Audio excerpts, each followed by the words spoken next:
ഇവാഞ്ചലിയും അനുദിന സുവിശേഷ വിചിന്തനം. ക്രിസ്തുവിൽ സ്നേഹം നിറഞ്ഞവരെ, ജൂൺ 19 ആണ്ടുവട്ടം 11-ാം വാരം വ്യാഴം. തിരുസഭാ മാതാവ് ധ്യാന വിചിന്തനത്തിനായി നമുക്ക് നൽകുന്ന സുവിശേഷ ഭാഗം വിശുദ്ധ മത്തായിയുടെ പരിശുദ്ധ സുവിശേഷം 6-ാം അധ്യായം 7 മുതൽ 15 വരെയുള്ള വാക്യങ്ങളാണ്. ഇന്നത്തെ സുവിശേഷം നമുക്ക് വളരെ സുപരിചിതമാണ്. ജീവിതയാത്രയിൽ എന്നും ചൊല്ലുന്ന പ്രാർത്ഥനകളുടെ പ്രാർത്ഥനയെന്ന് വിശേഷിപ്പിക്കാവുന്ന കർത്തൃപ്രാർത്ഥനയാണ് ഇന്നത്തെ ധ്യാന വിഷയം. ഇന്നത്തെ സുവിശേഷം ആരംഭിക്കുന്നത് തന്നെ കർത്താവ് ഒരു ഓർമ്മപ്പെടുത്തൽ നൽകിക്കൊണ്ടാണ്. നിങ്ങൾ പ്രാർത്ഥിക്കുമ്പോൾ വിജാതീയരെ പോലെ നിങ്ങൾ അതിഭാഷണം ചെയ്തത്. അതിഭാഷണം വഴി തങ്ങളുടെ പ്രാർത്ഥന കേൾക്കുമെന്ന് അവർ കരുതുന്നു. നിങ്ങൾ അവരെ പോലെ ആകരുത്. തുടർന്ന് സ്വർഗസ്നായ പിതാവേ എന്ന പ്രാർത്ഥന അവിടുന്ന് നമ്മെ പഠിപ്പിക്കുന്നു. പലപ്പോഴും നമ്മൾക്ക് സങ്കടവും പരാതിയുമാണ്. എത്രയൊക്കെ പ്രാർത്ഥിച്ചിട്ടും ദൈവം എൻ്റെ പ്രാർത്ഥന കേൾക്കുന്നില്ല. മാറി മാറി നൊവേന കേന്ദ്രങ്ങളിൽ പോയിട്ടും ദൈവം എൻ്റെ പ്രാർത്ഥന കേൾക്കുന്നില്ല. ഒത്തിരി ബലിയിൽ പങ്കെടുത്തിട്ടും ഒത്തിരി ജപമാല ചൊല്ലിയിട്ടും കർത്താവ് എൻ്റെ പ്രാർത്ഥന എന്തേ കേൾക്കുന്നില്ല.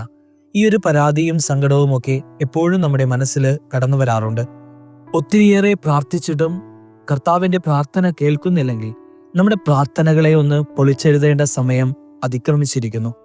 പലപ്പോഴും നമ്മൾ കരുതുന്നത് നമ്മുടെ പ്രാർത്ഥനകൾ ഒരു മാന്ത്രിക സ്പെല്ല് പോലെയാണ്. മാന്ത്രികൻ മന്ത്രങ്ങൾ ഉച്ചരിക്കുമ്പോൾ മായാജാലം സംഭവിക്കുന്നത് പോലെയാണ് നമ്മൾ പലപ്പോഴും പ്രാർത്ഥനകളെ കാണുന്നത്. പ്രാർത്ഥിച്ചു കഴിയുമ്പോൾ ഉടനെ തന്നെ നമ്മുടെ പ്രാർത്ഥന കേൾക്കണമെന്നുള്ള ശാഠ്യവും പലപ്പോഴും നമ്മൾക്കുണ്ട്. പ്രാർത്ഥിക്കാൻ ഈശോ പഠിപ്പിക്കുമ്പോൾ ഈശോ പറയുന്ന ഏറ്റവും പ്രധാനപ്പെട്ട കാര്യം നമ്മുടെ പ്രാർത്ഥനകൾ ആഴമായ വ്യക്തിബന്ധത്തിൽ നിന്ന് രൂപപ്പെടണം. അതുകൊണ്ടാണ് ഈശോ സ്വർഗസ്ഥനായ പിതാവേ എന്ന് വിളിച്ച് പ്രാർത്ഥിക്കാൻ പഠിപ്പിച്ചത്. ക്രിസ്തുവിൽ സ്നേഹം നിറഞ്ഞവരെ, ഇനി നമ്മുടെ പ്രാർത്ഥനകളെ ഒന്ന് വിലയിരുത്തി നോക്കി. നമ്മൾ പ്രാർത്ഥിക്കുന്നത് എന്താ? എൻ്റെ കാര്യം നടക്കണം, എനിക്ക് ആവശ്യമുള്ളപ്പോൾ നടക്കണം, ഞാൻ ആവശ്യപ്പെടുന്നത് പോലെ നടക്കണം, ഞാൻ ആവശ്യപ്പെടുന്ന നേരത്ത് നടക്കണം.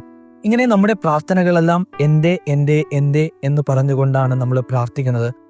എന്നാൽ ഈശോ പ്രാർത്ഥിക്കാൻ പഠിപ്പിച്ചത് ഇപ്രകാരമാണ്: സ്വർഗസ്ഥനായ ഞങ്ങളുടെ പിതാവേ, അങ്ങയുടെ നാമം പൂജിതമാകണം, അങ്ങയുടെ രാജ്യം വരണം, അങ്ങയുടെ തിരുമനസ്സ് സ്വർഗത്തിലെ പോലെ ഭൂമിയിലുമാകണം.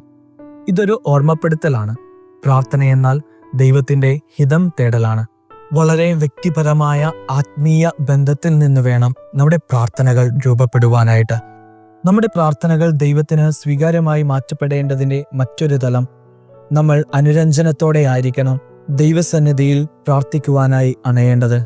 നമ്മുടെ സഹോദരങ്ങളോട് അനുരഞ്ജനപ്പെടാതെ ദൈവത്തിന് സ്വീകാര്യമായ പ്രാർത്ഥന രൂപപ്പെടുത്തുവാൻ നമുക്ക് കഴിയുകയില്ല. ലത്തീൻ ആരാധനാക്രമത്തിൽ ദിവ്യബലി മധ്യേ സ്വർഗസ്നായ പിതാവേ എന്ന പ്രാർത്ഥനയ്ക്ക് ദൈവജനത്തെ ക്ഷണിക്കുന്നത് നിർഭയം പ്രാർത്ഥിക്കാം എന്ന് പറഞ്ഞുകൊണ്ടാണ്. ഒരു പിതാവിനടുത്ത വാത്സല്യത്തോടെ സ്നേഹത്തോടുകൂടെ ഒരപ്പൻ്റെ അരികിൽ വന്ന് പ്രാർത്ഥിക്കുന്ന അതേ മനോഭാവത്തോടെ വേണം നമ്മൾ സ്വർഗസ്നായ പിതാവേ എന്ന പ്രാർത്ഥന ചൊല്ലുവാനായിട്ട്. ഇത് തന്നെയായിരിക്കട്ടെ നമ്മുടെ പ്രാർത്ഥനകളുടെ ഏറ്റവും പ്രധാനപ്പെട്ട അടിസ്ഥാനം.